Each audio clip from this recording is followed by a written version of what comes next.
sœurs, j'espère que vous allez bien. Je suis coach Kepoya Aristide. Alors, nous sommes là encore ce soir pour continuer la leçon que nous avons commencée la dernière fois.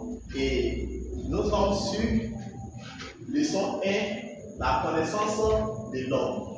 La dernière fois, nous avons montré avec les rationalistes que la conscience définit essentiellement l'homme. Aujourd'hui, nous allons montrer que l'inconscient est une autre dimension de l'homme. Alors, pour tous les élèves qui me suivent présentement, il faut savoir que dans les cours de philosophie, il y a deux choses. Il y a ce qu'on appelle la culture philosophique et il y a l'essentiel du cours. Alors, ce que vous devez retenir, il y a l'essentiel du cours que vous devez maîtriser pour produire une dissertation. Maintenant, pêche que vous ayez une culture philosophique. Ici, nous allons parler dans un premier temps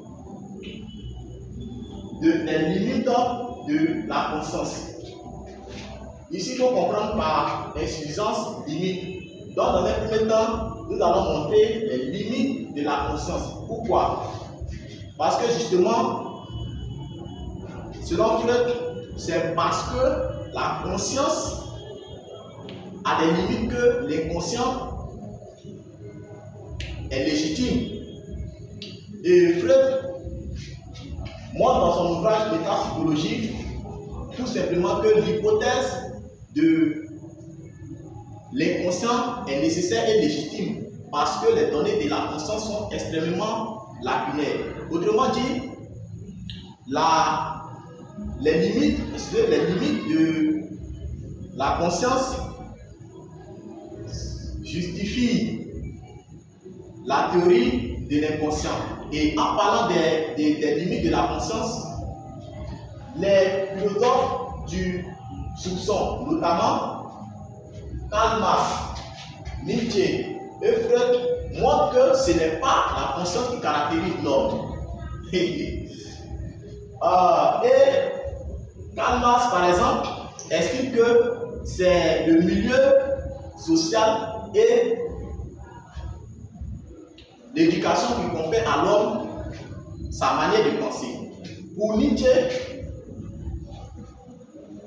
la conscience est épiphénomène, c'est-à-dire une réalité de moindre valeur qui se manifeste dans la vie de l'homme. Pour finir, Sigmund Freud nous montre la structure du psychisme humain.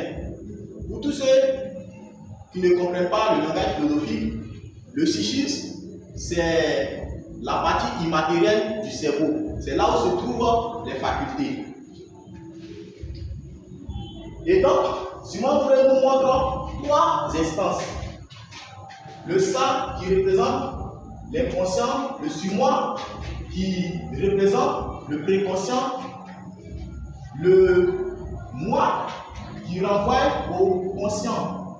Selon Freud, l'homme naît avec toutes les tendances naturelles, notamment l'énergie sexuelle ou la libido, les désirs ou l'agressivité.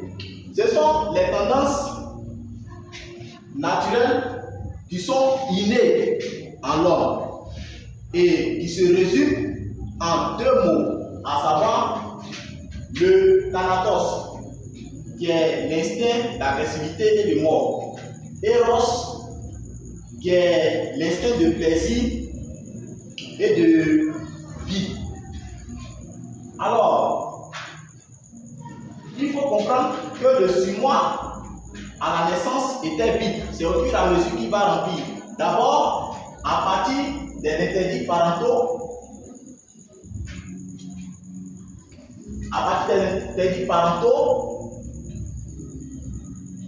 l'éducation que les parents nous donnent vont remplir le sur-moi.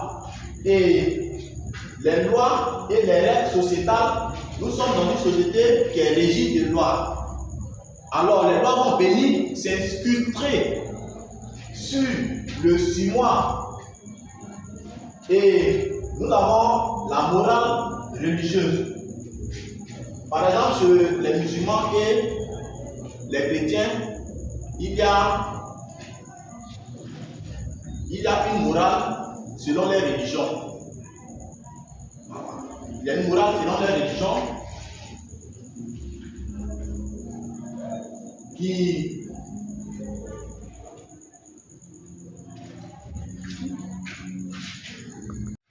tout à l'heure il disait qu'il y a une morale selon les religions.